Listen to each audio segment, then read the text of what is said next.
No one has a monopoly on the truth. Our version of our own truths are based on our own lived experiences. In this space, we welcome different perspectives to learn, unlearn, and enlighten. Welcome to The Lantern.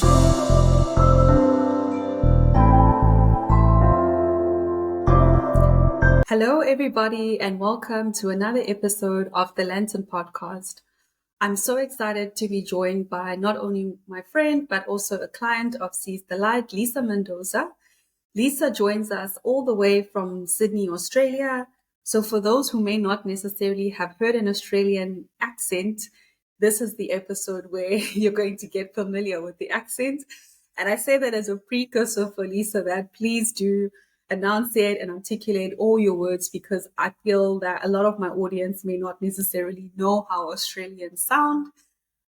So by profession, Lisa is an engineer, and she has started 3 companies, 2 of which are closed. The final one that she has that is currently open is a university social planning app for students called GapMash. And Lisa will be telling us all about her fantastic app and how she's trying to make people more sociable, which I think is fantastic. I'm now going to welcome Lisa and let her introduce herself to the audience in her own words. Hello, Lisa. Hi, Khanyi. So nice to be here with you on the Seize the Light podcast. Thank you for that introduction. And I promise to enunciate, and hopefully the audience that you have here will be able to understand me okay. So I might just dive in then and tell you a little bit about myself. I grew up in Port Moresby in Papua New Guinea, which is quite unusual for, someone who ended up in Australia. But I absolutely loved it. It was such a unique experience growing up, exploring and seeing how the world worked. I felt very lucky and also very safe there, considering it's quite a dangerous company. Not company, dangerous country. So yeah, as I mentioned, I went to school in Australia, here in Sydney. And I was actually quite a bit of a nerd. I really enjoyed maths and physics and absolutely loved problem solving. And I guess that kind of helped me find my feet and helped me decide to study civil engineering at university.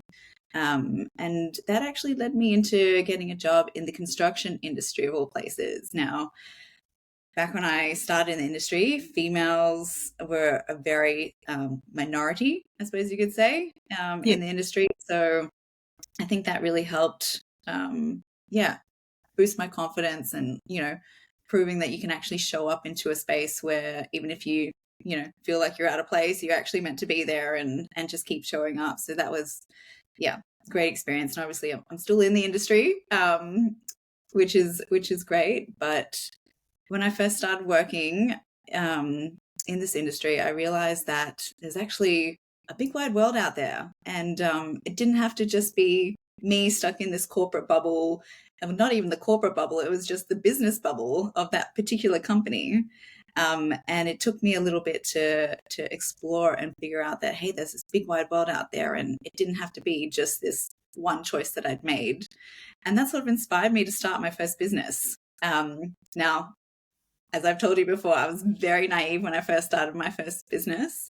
And sometimes you just need the belief to like go out and just try something, right? Yeah, I was going to say that your intro is a little lengthy, and I would love to jump in and ask a few questions. Absolutely. Let's start with engineering. You and I have bonded over that because, I too have my own engineering story where, I prepared my whole high school career. Maths and science was my bread and butter, like every day. That's what I was doing on the weekends, thinking that would be my career until life happened. And then obviously I ended up in law school. But I, like you, also fascinated with the way things work, processes. So do you think you always had an inclination and intrigue for how things work? And is there anything particular that you would say sparks that interest? Great question. I suppose, growing up, just understanding, how does, how is a house built, or even, how does the toy car work, and things like that just sort of grow out of curiosity. And I think it's really your child, like inner child, coming out and really wanting to explore the world and figure out how this place works. And um, I truly believe that does develop as you kind of grow up, and maybe it takes a particular personality like you and I to really appreciate it.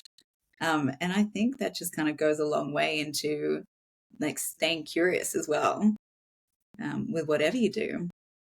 Yeah. I love that you touch on that curiosity, because I do think that there is that certain trait that you have to have in being curious and how things work. Like, I think people who've probably been around me long enough get annoyed that I dissect things. I want to understand how exactly is this happening? What was the history? How was it done before? How can it be done better? How will it be done if I move one part? So I definitely just go and unravel in my own time. But I do like when I intersect with like-minded people, because they just get it and they don't find it so weird. Yeah. So let's now talk a bit about your engineering at work experience, because I find it interesting that you mentioned, being a female, you're in the minority. How do you think you've handled navigating that environment? Because for me, I was very much drawn into same reasons as you. Lucrative paths to go down, because obviously you're in the minority, so your chances of succeeding are quite high. Whereas in contrast with law, quite oversaturated. So competition a lot more higher, a lot more work to do to stand out. So yeah, what would you say for you as a minority? How have you navigated the challenges that comes with being a minority in that industry? Yeah, I mean, you absolutely pose a great viewpoint there, because that is one of the reasons why I decided to study engineering. Is, yeah, you are a minority, and they open up so many opportunities for you. At the time, they were trying to encourage more women to actually come into the industry, and they had quotas that they had to actually fill positions in order to, appease their board members. So there was a lot of opportunities, and that sort of really appealed to me, that hey, I could go to uni and be guaranteed a job straight afterwards. It just made sense to me. And Yeah. then being the minority, I was literally at one point in time the only female on this massive construction site, apart from the administration team that were in the office. It would just be me with my steel cap boots, my high vis, and my hat, walking around on site with the team, and like, yes, basically managing this project, or helping to manage the project, as a young, project manager, cadet. But it really opened up my eyes, because you could see different people's perspectives. You would have the older guys who had this like very old school mentality, like, and it's awful to say now, but they'll be like, women should be in the kitchen, women should be at home, they shouldn't be working. And it's really confronting to hear that and be like, well, actually, it's my choice. And I have worked really hard to be here and be in this position to help, see this project through as my job. And then you get the other side, which is, people who are just want to help you through, that they want to work with you because you're much nicer than the older, like, construction guy who's yelling at them, and you actually want to like make a connection, and like actually help each other through the difficulties and the challenges that come up with, going through the construction progress. That's quite interesting. Would you say that the resistance that you faced has remained the same throughout your career, or would you say as things in society have progressed when it comes to gender dynamics, things perhaps have gotten a little better for you within that industry? I'd probably say it's a bit of both. It's a bit of like more awareness within society and within the culture, and it's also within company like policy to actually do better and treat women, treat men equally in the workplace. So I think it's a bit of both. I mean, you would have seen the rough side of it in law as well. I'm sure there would have been a lot Yeah. of instances where you came across that misogyny, I suppose, is the term for it. Yeah, I mean, you obviously are aware that I am a finance lawyer, and within the finance space, unfortunately, it is still a very male-dominated field. the bankers are male. So on a lot of the deal teams, I was the only female, and you and I have had lengthy conversations about what that feels like, and especially where you are the deal lead. It's the subtle things of going into a meeting and then them, saying to your partner, your boss, like, okay, so is your associate coming into the meeting? And they're like, this is my associate, and they thinking you're the secretary. So, those kind of moments are confronting, but I find that they were few and far between, luckily. But I think things have progressed within the law as well, where people are more, I think, receptive to having females on their teams, which is great, and I love that. But yeah, that was my experience. Yeah. Let's talk about your journey, your entrepreneurship journey, because that is something that I feel we're going to sit on for quite some time. So let's talk about business one and business two. I think the first one was the ice. Was it ice lollies or an ice maker? Oh, sorry, you dropped out there on me. Can you repeat the question? Oh, I was saying let's delve into your entrepreneurship journey now. I wanted to talk about your first business. So I was asking, was it an ice lolly business or an ice cube business, if I recall Yeah, correctly? so here in Australia, we call them ice blocks, which is, Okay. in the UK, you call them ice lollies. It's the same thing. Okay. But yeah, I started a frozen fruit ice block business, which you'd probably think, why in the earth would anybody start that? And actually, it was in relation to growing up in Papua New Guinea. So we had a mango orchard growing up, and we used to love, during the mango season, it was my most absolute favorite fruit. We would come home and there'd be so many mangoes that we'd chop them up and freeze them. And we could have mangoes all throughout the year. And I absolutely love that you could come home from school and have this like healthy, delicious fruit treat that was like frozen and tasty. And there was like, it was literally just mango. That's it. There was no additives, no preservatives. And at the time, I was going through an awareness and this growth of learning and understanding food and energy and how it works, how our body processes foods, what isn't food, but why they put certain chemicals in our foods. And I was going through this growth journey, and I realized that there was this space in the market which, for kids to have this treat after school, especially in the summertime, a lot of the treats were full of rubbish, like high in sugar, high in additives, preservatives. And so I thought, gosh, wouldn't it be great to just offer, just literally fresh fruit frozen into a Yeah. format like an ice block. So anyway, I jumped into that, and I, with a mind of a curious mind, you figure out how to make it all come together. And looking back, I was absolutely naive, but I give it a great shot. I went through figuring out marketing, figuring out branding, figuring out, processes, packaging, manufacturing, all of that, just because I wanted to get from an idea of creating a frozen fruit ice block to selling it to kids and parents. And I actually ended up selling my ice blocks at the markets, the local markets around Sydney. And I had a Yeah. great following of like little kids that would come up and they'd be so excited to get their treat for the week, and parents would love it because it was, healthy and there was nothing else in it except fruit. So that was a really great experience. And I definitely had my challenges with that one because I thought, oh, great, I'm going to make such a great, income, and this is going to be so supportive, and it's going to be something that I love. And you know what? It just didn't end up giving me that financial stability that I wanted. But that didn't stop me. It just actually made me think about it more and realize, the more I understood about the market, the more I understood about selling, about product placement, about, getting into wholesale, all these different questions that I'd never thought about before became opportunities to learn and to grow and to move into the next thing, which was my second business. So I don't know if Yeah. you want to dive into that one.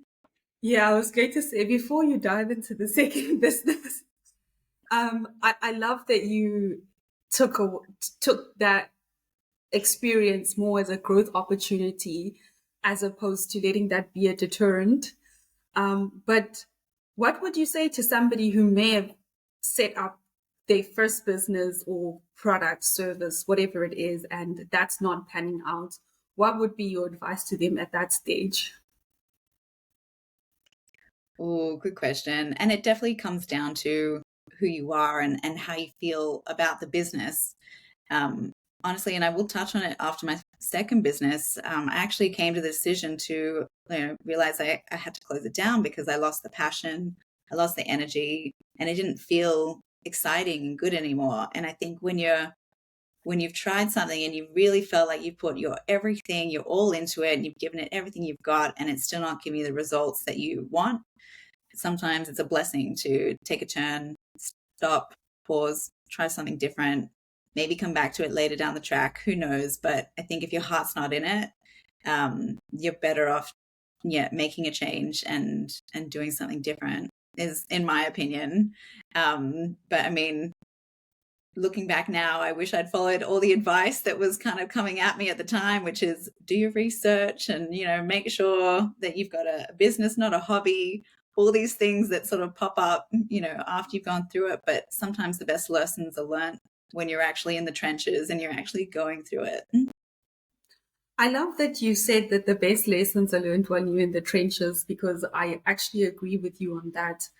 Um, there was research, a study I was reading the other day, where they were actually saying that most of the people who graduated with MBAs know about the business of business, but not actually how to do business. And I found that quite interesting because I've also had to ask myself the question of, okay, would I, pursue an MBA? But I don't know, like it's a tough one because again, gaining just knowledge and not technical skills that you actually like hands-on experience are two different things. And people tend to conflate these two things because I think once people qualify at an academic level, they think, sweet, everything is going to be fine. I know everything. Whereas it's like, it's two different things. And I may be backtracking a little. I don't know if this was the case for you, where there was a disconnect between what you learned in engineering school versus what you did in your day to day as an engineer. Yeah, absolutely. No, I think there's definitely a big difference between like thinking you know what you know and then actually doing and knowing from what you're doing. And there's a massive difference. I mean, yeah, even backtracking into, like you said, engineering, we all felt like we were learning and understanding what it meant to like be an engineer and do all the calculations. But when you're actually on site and you're seeing it in real life, and you're actually like seeing the trades actually like put, their labor and their, muscles into actually making this thing come to life, it's so different. And I think it's the same for any business. You think you might know, or you might have this vision of what you think it is, but until you're actually in it and you're doing it, you'll never truly understand. I love that. Let's get into the second business. So, talk us through now. How do you muster up the courage to try again? Because I admire that a lot, because I think a lot of people would give up after the first try. A lot of the personal development books that I read around business coaching are constantly talking about how you actually can't give up after trying something once. And agility is something that you need because you constantly need to be adjusting the product or the service, the marketing strategy, the branding, whatever it's going to be. So please talk us through your mindset and your thought process and your approach to the second business. Yeah, thank you. I suppose, yeah, I really wasn't ready to give up. I really wanted to see this business through, but I realized, as you said, when something's not working, you start thinking, okay, well, what else can I do? What else needs to happen here? Where do I actually want to get to? And you're just constantly reassessing your plan and your strategy and your pathway. And there's so many different ways that you can do something. But yeah, I got to this point where I realized that with ice blocks in particular, um, I wanted to get to this place where I was actually going into wholesale. So going into selling them through stores. And what that meant was that a lot of my margin from selling the ice blocks was actually going to go towards the store rather than to myself. And that big drop, I didn't realize that was the amount of percentage that was going to go, yeah, away if you go into wholesale strategy. Mm. And so that just didn't make sense from a financial position for me. But I couldn't stay at the markets my whole life. That's definitely not a place I wanted to be at, you know. Um, and so I pivoted, and everyone was asking, you know, in winter, obviously sales for ice blocks go down. What are you going to do in winter? So I actually came up with this product called Chibs. There were puffed chickpeas that were organic, nut-free, dairy-free, gluten-free, like all natural, organic ingredients. And they were just really tasty and just had this really light, crispy. I love them. I ate so many of them. But so I pivoted to this new product, which is fun and exciting. Um, and I ended up thinking about my customer a lot and who was actually purchasing these products. Because with ice blocks, it was very much tailored towards children. I had cartoons on the branding, and it was really to push that healthy habit for them. With Chibs, I realized the kids weren't really the purchasers; it was their parents. And so it was an older target audience that was actually enjoying them more. And from that, it got me thinking maybe it was time to do a rebrand. So that's when I started Stamina State, which was my second business, going into more of a, I suppose, a fitness brand, more of a health conscious.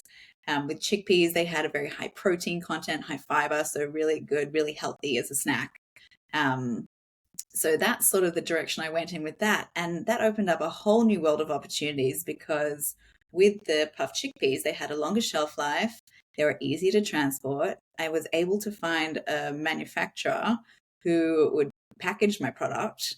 And from there, I was able to find distributors in New South Wales, Queensland, Victoria, all the way over in WA on the other side of the country. And that was just amazing to know that my product was being distributed to, you know, health food stores and IGAs all around the country. It was such a massive win for me, going from, you know, cold calling stores to asking to product to having them all of a sudden, you know, distributed around Australia. It was such a cool experience and good feeling to have.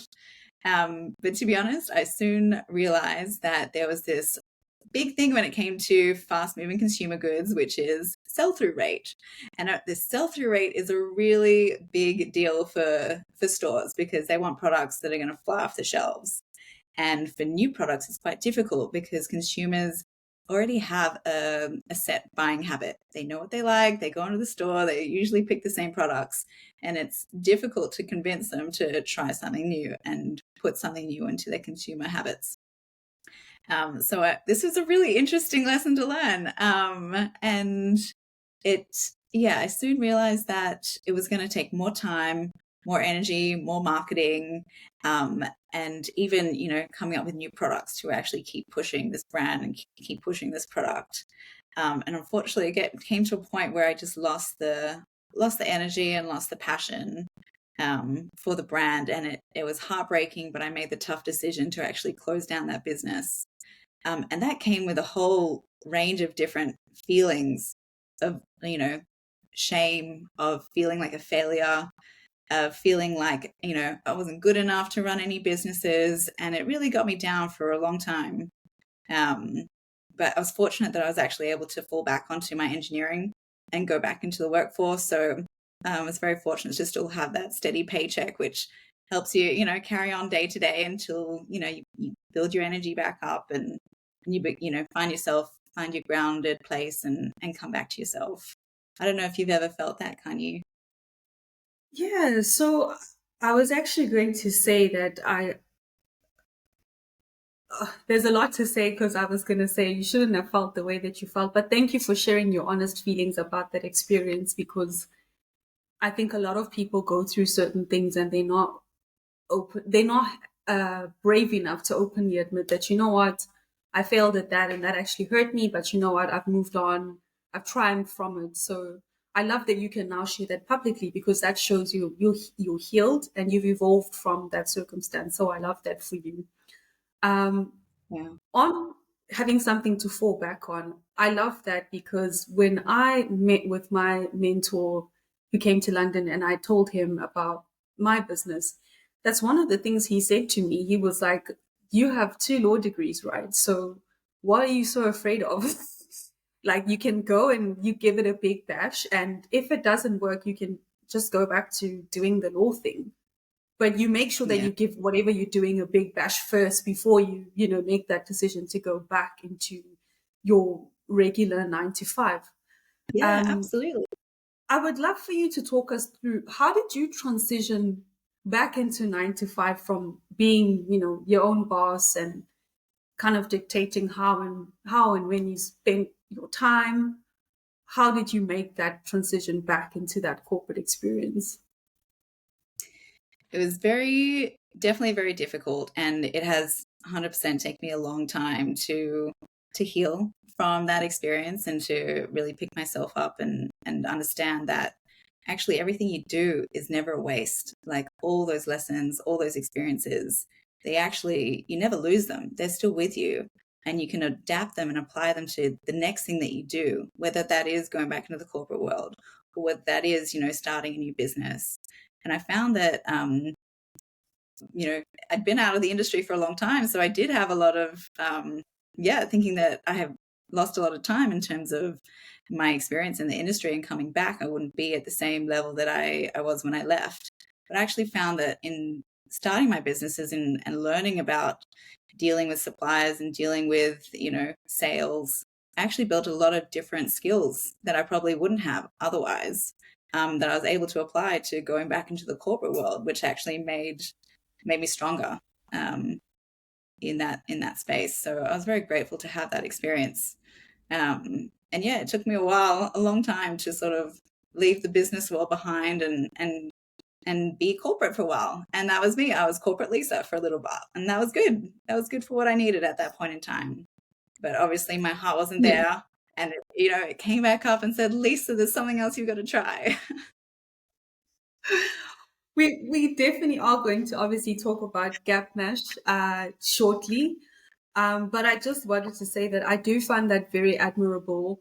But I do love that you mentioned the skill set that you develop, because, a lot of the unemployed youth have been asking me, what can we do in the meantime? And I constantly keep advocating for trying to hone in on skills that are transferable, that you can use in any setting, because that's more important. It's more about about how you're doing what you're doing, not necessarily what you're doing.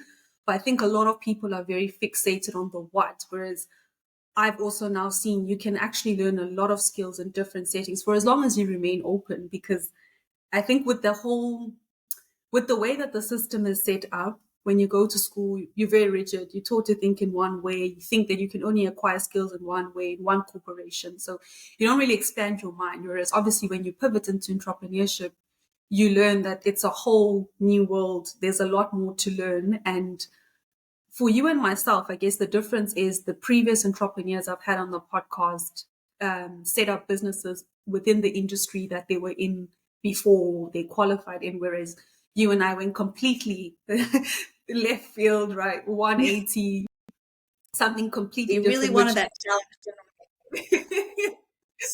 it's like, of course, we want to make it harder, right? Why would we do it like at a smaller scale? We need the hardest lesson. But I think that was something that I think was important, that I did want to come out on this podcast, because people also have to understand that that is a very different move versus, as a lawyer, if I set up a law firm, it's very different because I've already been in that industry. But whereas now, when I've gone into wellness, that's a whole different industry, and there's a lot more upskilling that has to happen because I don't know anything about anything. So you have to work a lot harder. But I think, again, if you're not a stranger to hard work, you're not going to be surprised by the experience. You can almost expect it and be agile as you meet the experience. Yeah, it definitely So helps to know the industry. Absolutely. And yeah, if that's the direction you want to go in, it's not a terrible direction at all. It really helps you support like what you already know. But you're right, it shouldn't stop you from, completely trying something new, because you'll always figure it out. You have the passion, you have the will, and you have the drive, and you're a hard worker, you figure it out as you go along. yeah, and I love that you just said it's okay to think outside of the box, because I think for me, a lot of the clients that I coach, this is kind of what I open their eyes to see, because for someone like me in finance law, the next step would have been in-house counsel, general counsel, uh, partner, alternatively. But what if I don't want to be in that in that succession plan? Yeah. It can't then be it's this or it's that. I think it's also opening your eyes to realize you can do things outside of your industry as long as you have the right work ethic, the right mentality, enough agility. Anything is possible. But a lot of people, I think, are sat unhappy because they're thinking about it like that. Whereas if you just took these Yeah. off and looked at it, there's a beautiful picture to be painted out there. It's so true. And it's so easy to get siloed and think, I've made this choice. I've got to stick with it. This is my path. This is all there is. But actually, you're right. Take off the blinkers. And, there's so many different ways to make a really true wealthy life. Thank you for agreeing. I want to talk Gap Mesh now, which is your latest endeavor. Um, I'm going to let you explain what Gap Mesh is. Let me not sell the product for you. Oh, You do I would that. love you to sell that for me. That would be great. I know why you prefer So that Gapman. because you're probably doing that on a daily. But no.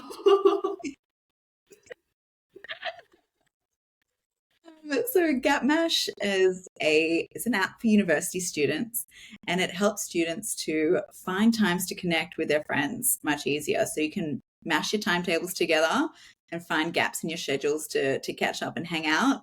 And it also has all the events that are happening on campus in real life. So you can see everything that's happening and really connect into your community, and actually attend like real life experiences. I feel like it was sort of inspired out of this realization that, and especially after COVID, where everyone felt so isolated and everything was online. And I feel like the world lost that human connection for a moment.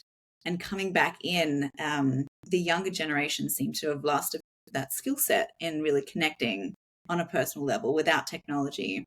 So that's where I found GapMash super important to provide opportunities, use it as a tool to actually make amazing experiences and live a university life while you've got all the time and the freedom to actually do so and make some amazing friendships. I love that. And I love that you nailed your elevator in 2 minutes. It's like I can already tell you've been pitching Gap Mesh. You just know. You have 2 minutes to pitch your business to us.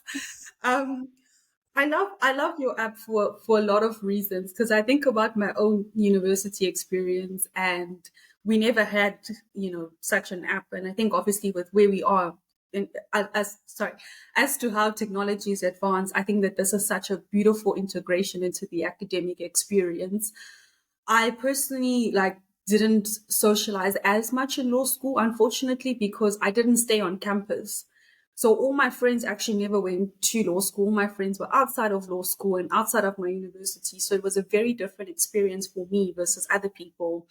And also I was working, getting that hands-on experience because mom was always of the view that, a degree is a piece of paper, but you got to learn about the real world. You got to meet people. You got to have those customer skills and all of those things. And I mean, back then I was resentful for her forcing me to do that, but now I'm so grateful because I'm always selling, and now at least I don't have to learn certain skills that I leverage that I learned back then.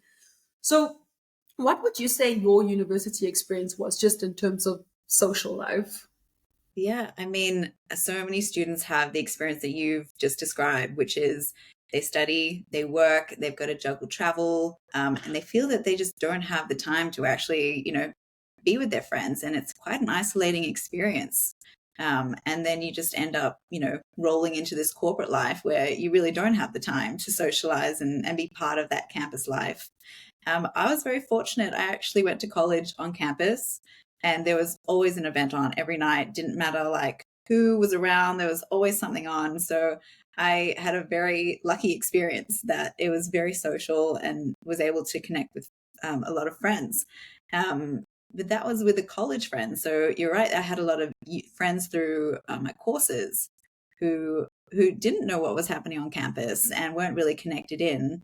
And then, you be word of mouth back then because we didn't have the technology, and you'd be like, there's a toga party, you've got to come.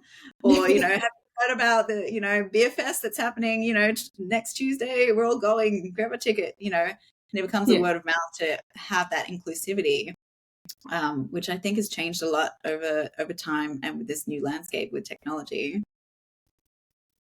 Yeah. I think that it is quite important to have a balanced university experience because again, I love that you said you can easily go from university and roll into work. And that kind of saddens me because then I realize you kind of haven't lived, because if you think school takes up a lot of your time, work takes up even more of your time, even more of your energy. So I think for me, one of the things I always advocate for is enjoying whatever phase you are in your life. So, when you're at university, you have to enjoy that. That's your period to socialize. I mean, you and I at this point don't have that much time to socialize, but that's okay because we did it. But I think Yeah. that a lot of people try and not necessarily they try to skip that step, but because they're so ambitious and life is demanding so much of them, I think they forget about having that balance at the time when it's appropriate, because there will come a time where you can't go out every weekend because perhaps you're building a company or you're trying to get a promotion or maybe you have family responsibilities. So life gets a little bit more serious. Yeah. So yeah, I think there's time and place for everything. Um, Absolutely. And university is the time to also explore different, ideas and philosophies. And, if you want to learn a bit about, you know, macroeconomics, or you want to learn a bit about like film and script writing, like that's the time to do it, even though you're doing an engineering degree. And there's just so much to learn and the landscape is there for it. So absolutely, like what a time to make the most of it.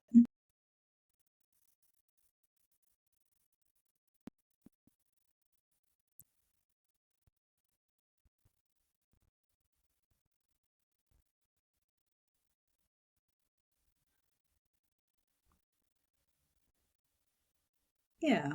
Um, Yeah, I mean, I definitely agree with you on trying a variety of things because, again, at that stage, there's probably a lot more fluidity to do those kind of things. Whereas, once you go into that track, for example, with me, once you go into law school, there's no really deviating from that. You kind of have to go yeah. from law school to then training and working in a law firm. So there isn't really room to say, oh, I want to just go and explore philosophy. It's your path is already sort of set. But I think Yeah. that does kind of also feed into the mindset being quite rigid because it's just the structure that you're in doesn't really allow for that the alternative. Yeah. No, I completely agree with that. It's definitely a different phase that comes through. Yeah. So I do want to get a bit more into app development. Obviously, you and I have also bonded over app development, which, I don't know, is that the part of my business that I enjoyed doing? It was brutal. It definitely demands a lot. But probably in hindsight, I think I did enjoy it to some extent. What would you say it was your experience of developing your own app? Well, absolutely. I think, like yourself, I'm not a technologically minded person. I have some basic understanding of how code should work, but I have no idea how to code myself. So I was outsourcing a lot of the time, which has its challenges of, miscommunication, of like, thinking you want one thing, but actually turning out that you want something else. And it's a process. It definitely is a process. And you can keep reiterating and you can keep improving like forever. It's like an artwork. Sometimes it's never finished, but you've got an outcome and you've got a result that you're working with. I've definitely gone through a few reiterations with Gapmash to have the version that it is today. And I mean, it's the feedback you get as well, and trying to make it better and better for your audience. But I absolutely love Seize the Light app. It's actually, confession, I listen to it before I go to bed every night. It just like gives me that calm sense of like being grounded and letting the day go before I jump into bed and go off to sleep. So I'm so glad that you went through that effort of actually bringing it into this world. Thank you. I mean, as I say, I mean, in hindsight, yes, I know it was a great experience, but it's just the brutality of it being so different to what I was doing before. So a lot of terminology being thrown at me, because even if you are working with other people and developing your app, as I was too, your input is what is required because it's your product, it's your vision. So people are asking you the questions, and you're just like, I don't know. You can't not know. So you kind of have to know. But again, I think even with tech, we're seeing more women in tech, and I think the accessibility of the tech industry for women is it's great because I would have never thought that that's something that I actually could be doing. And again, it's once I took the blinkers off and thinking about how exactly do I want all my funnels to work and keeping that keeping my customers engaged and happy at every point of their journey. It's one of those things. Okay, I can add that in, but yeah, as I say, I don't know. Maybe I'm still traumatized by my acne. Maybe it's that. But I think all the skills that you learned from, being a lawyer, and same for me from being an engineer and a project manager, that just came so handy when it came to managing teams that, especially, were developing from international locations, and being able to, coordinate between a design and development and actually bringing it together to, like you said, a product that you want your audience to absolutely love and actually get value out of. It's definitely a journey. And yeah, I think you're just improving on it every day. And like you said, well, for me especially, I jumped into it thinking I'd figure it out as we went along. And each step I was like, okay, what do I do next? And that's the question, like, what's next? What's the next step? Where do I need to direct from here? And you might sit with it for a while, but the answer always comes, and you figure it out eventually. And sometimes it's the people that you meet along the way that help guide you, without even realizing that they've come in for that reason. It's pretty incredible. That's actually very true. And I love that towards the tail end, you are sort of leaning into that self-awareness and sort of that intuitive process that you need in building, because it's something that I also didn't really pay mind to. Whereas, as I say, I mean, if everybody's asking you, what are we doing? Because you can have all the help that you need. I mean, even if we think about something like marketing, but at the end of the day, you need to tell people what to market, how you want Yeah. to market. They can't do that level of thinking for you, because then you're outsourcing your whole business. And then, I mean, arguably, then, I mean, you shouldn't necessarily be running it, in my opinion. Um, but I think, again, it's something that I think people on the outside possibly underestimate, because it's a lot more demanding versus a corporate job where it is quite siloed and structured and there's a lot more processes in place. So you mentioned something interesting about the unknown, and I think it's also getting good at just sitting in that unknown. And that for me comes from the self-reflective practices, because there's many moments where you can have your business plan, of course, and your projections and things, but there's many moments where you'll sit in the unknown and you don't necessarily know, because like you said, you never know who you're going to meet. And it's been the same for me, where I've met someone who's helped me move a little piece, which I was like, oh, I didn't think about that. I met someone who's probably criticized one piece, and I was like, I could actually change that. So you constantly need to be ready to evolve, to change, and be open to having any experience. Yeah, Um, absolutely. I totally resonate with what you just said there. Like, as you mentioned, I'm still in the engineering world and doing project management, and sometimes it's just easier to do the work that's needed in that space because, like you said, the processes are there. It's very clear what the next step is, and it feels easy. Whereas sometimes I'm sitting in my business, and it's a really hard feeling to think, oh gosh, I don't know what to do next. And it's so uncomfortable. And you think you should know all the answers, and you've got to know like exactly what you want, but sometimes you don't. And it's so uncomfortable. And so it's so much easier to just go and put an episode on Netflix and just, veg out for a bit to let your subconscious, figure out what it actually wants. But then I've learned over time to, once you give yourself that time and space to just explore, you know, feel back into your inner child and be curious about, what things might lead to, one thing or another. And then you give that space to actually, yeah, find your pathway in your business as well.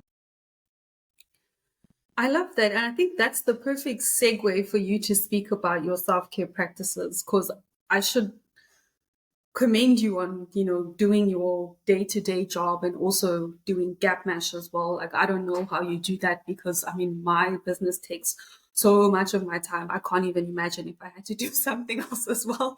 So I really do respect that you juggling all of that. How are you managing your self-care, your mental health, and making sure that you are remaining afloat with your busy schedule? Good question. I'm just surviving. No, no, actually, I feel like you're right. Like work in the corporate world does take up a lot of time and energy, but because I'm so like passionate and energized to keep making Gap Mash better and keep improving and bringing more awareness so that it actually gets into the hands of students who are going to really value and find value in the tool, um, and actually make the most of the university experience. That's what keeps me going. And and look, it hasn't always been that way. There's definitely periods of time where I just can't think about Gap Mash and I have to put it on the shelf for a little while, and I have to be okay with that.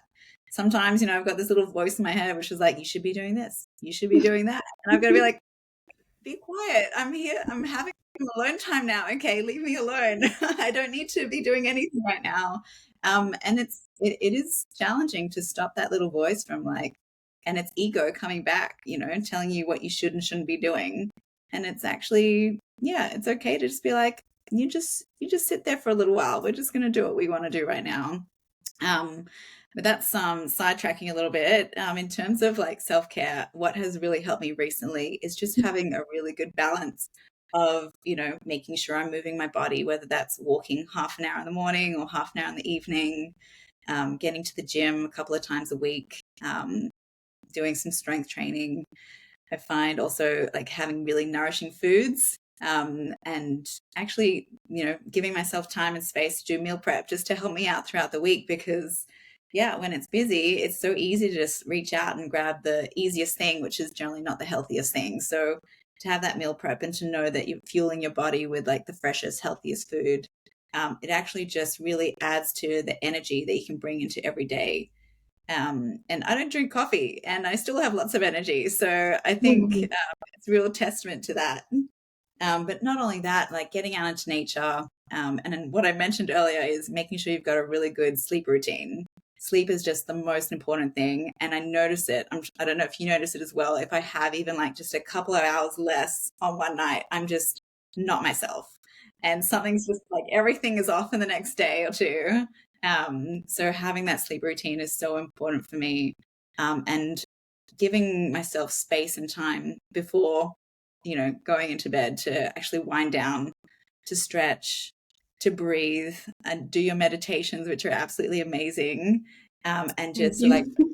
slow down and, unwind from the day. It makes such a big difference just finding that balance. And that's honestly what's helped me keep going. And balancing Gap Mash, I mean, for me, even if it's just, 20 minutes or, an hour each day that I'm able to put time aside for Gap Mash, for me, that's still one foot in front of the other. That's still growth. That's still progressing. That's still, moving in the direction of, you know, building. And that makes me happy. There are days when if I don't do anything, then I start, feeling a little bit sad, feeling a bit down. And yeah, but when you've got the balance, it really helps. I don't know, what helps you maintain your balance as well? Yeah, I mean, balance has been a myth for me over the past year, if I'm honest. Just because, again, I didn't know what being an entrepreneur required, and I wasn't necessarily ready for it.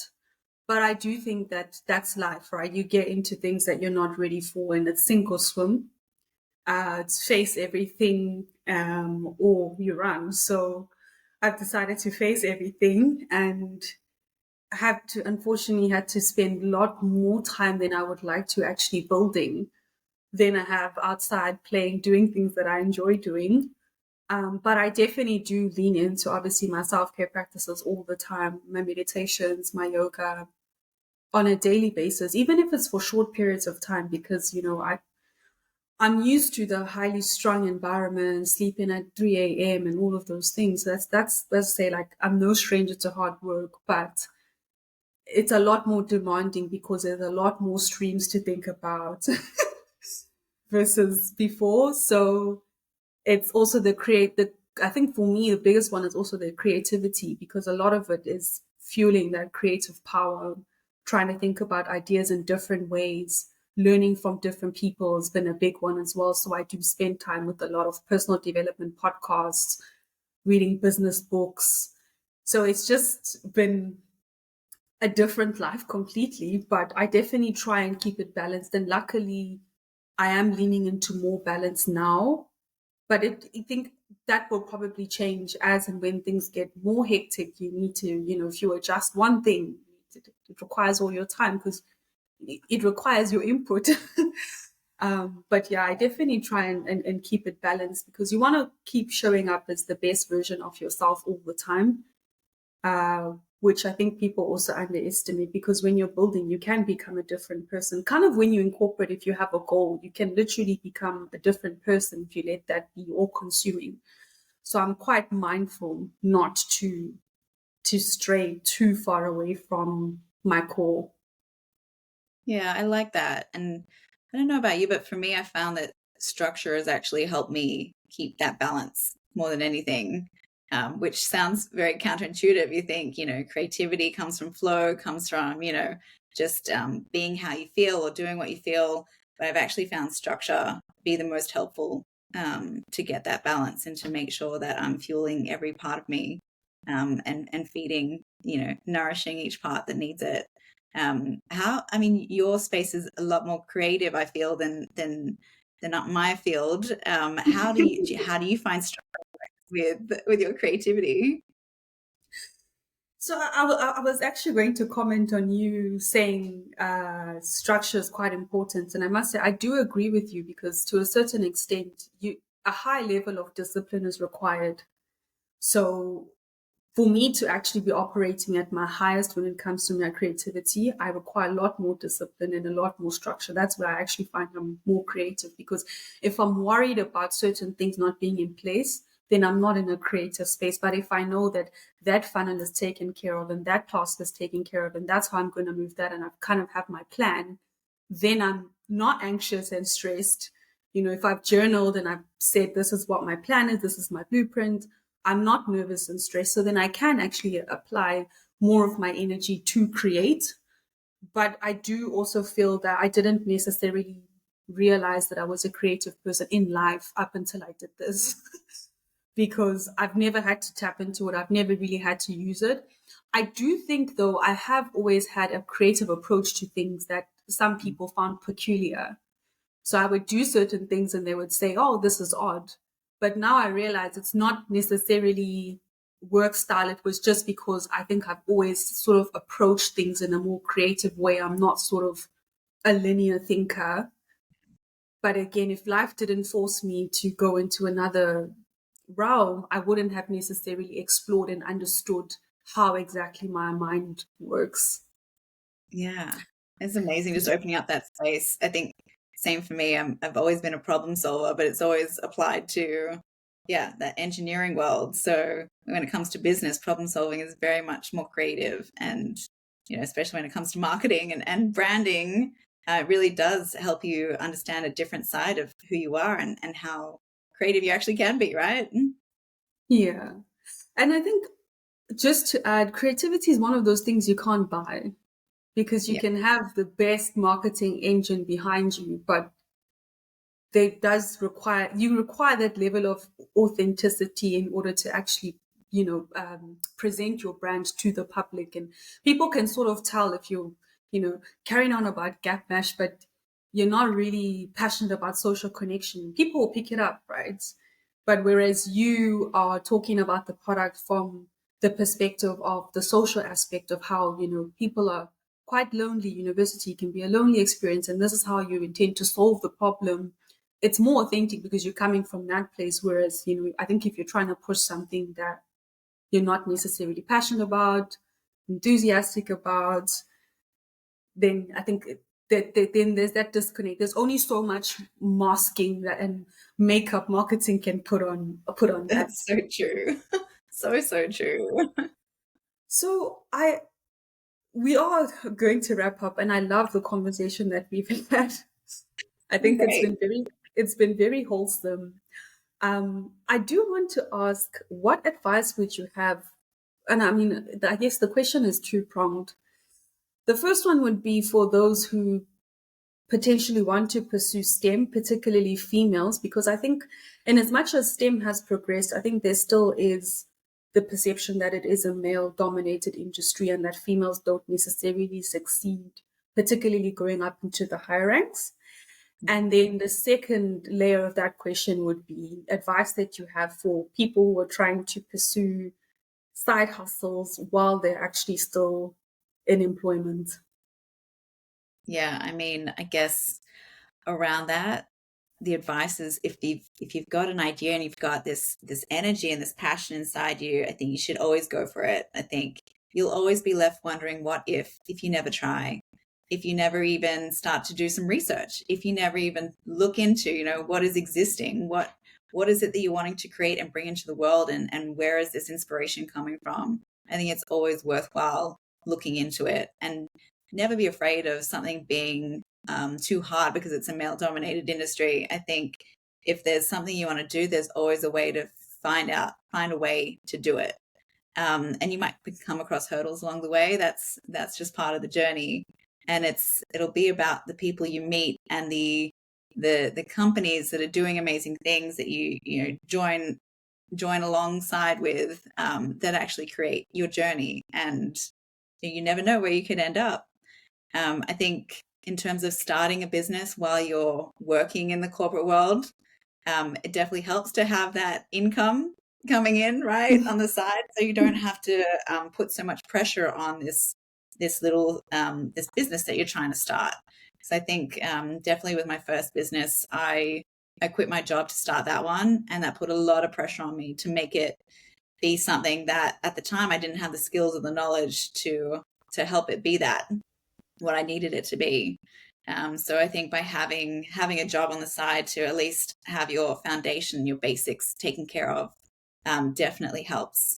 But always, I think when it comes to starting any business, do your research. Always, that was like the advice I got, and I wish I'd done more of it. Whatever your dream is, but everything's possible. And yeah, just putting it out there and figuring it out one step at a time, it's always worthwhile. And look, you might get halfway down one road thinking it's going somewhere, and then you'll find out some information and turn back and go down the other road, fork in the road sort of thing. But you won't know until you actually start. And I think it comes back to what we were talking about earlier, which is sometimes what you think you know isn't actually what you're going to experience when you're on that journey.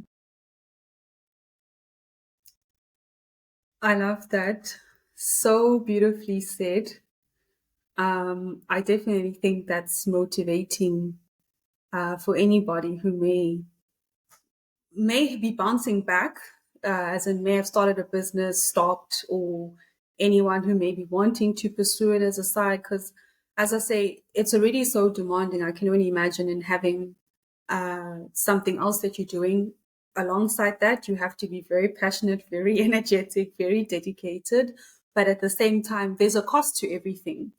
And, by not having that financial stability of a job, you exchange that for having more time to then spend on your baby. So you kind of have to decide, am I willing not to be as financially stable, but put in more time, or do I need to feel more financially stable? At the end of the day, I think you just have to find whatever works for you and how you decide to bring your dream to fruition. But I think I'm with you that I love what you said about you don't want to live in a world of what if. And that coincides with the advice that my mentor gave me, where he said, look, just give it a bash. You never know. You have something to fall back on. So it's not necessarily a risky decision. But you'll never know unless you really just go out there and give it a go. Yeah, and everybody's got a different risk level as well, and everyone's got a different financial, standing or background that they'll be able to lean on or not be able to lean on. And if you don't have that financial standing to kind of lean on, having that day job just really helps that. And, starting a business can just be as little time as like even half an hour a day is sometimes all it takes. And it's just that consistency, just continuously showing up. And that's when you'll see that you're actually really progressing. Yeah. I mean, don't get me wrong. I definitely wish I had time and space to start while I was still in the 9 to 5. But again, I just think my mentality wasn't there. And like I And said, I wasn't prepared for it. So I yeah, think if I had put my building blocks, like set my building blocks earlier, things could have probably been different in how I was thinking. But unfortunately, I think the nature of my job was just way too demanding to think about anything else. and So, you bring up a good point, actually. I've definitely been in a position where I've been in a corporate job where it was actually a really toxic environment, and that just drained all my energy, and I didn't have the energy, or I didn't want to put the time into thinking about a side business. And it really impacts, like, what you do with the majority of your time impacts how you feel about the rest of your life. So I can definitely imagine, yeah, how challenging that can be until you're out of that environment and you see the inspiration coming through in different ways. yeah. Yeah, I think your environment definitely plays a big role. But again, as I always say, I think we decide how we want to spend our time. And that's my advice to people who are looking to pivot. It's just a matter of looking at it and saying, okay, I've spent X amount of time doing whatever it is, but you still have the rest of your life in front of you. So you kind of have to calculate, if you have 40 years in front of you, do you still want to be doing the same thing, or are you at least going to put a toe in and try and make a different, try and make that Yes. different for yourself? So I think it's just a matter of that. But Yeah. yeah, I think each person's experience is also unique to them, because many people, I mean, who've already come on the podcast have had unique experiences and journeys, and they bring unique things to the business world. And also their perspective on the world is unique as well. But there is a commonality where it's resilience, agility, hard work. I mean, I don't even think I had to mention hard work, but I will just, so for the sake of completeness, there are these traits that I think in all the guests that have come on, I've realized that those are the things that it kind of takes to succeed in any environment. And again, I'll wrap up with, it's not necessarily what you do, but how you do it, because how you do is how you're going to do whatever you're doing, regardless of what you're doing. So true. I completely resonate with that 100%. We are going to wrap up now, but I am going to give you the opportunity to leave the audience with anything else you would love them to know, particularly about Gap Mash. This is now, I know that you already did the 2 minute elevator, which was beautiful. Love that. I know why you've gotten buy-in for your app. But yeah, if you want to do another 2 minutes, um, I'll just give you the floor to do that.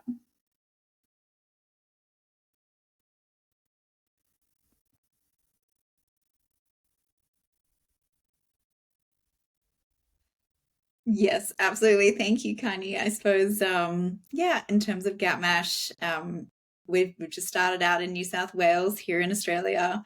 But I would love if you have any questions, or feel inspired, or wanting to work together, please reach out. You can find me at hello@gapmash.com.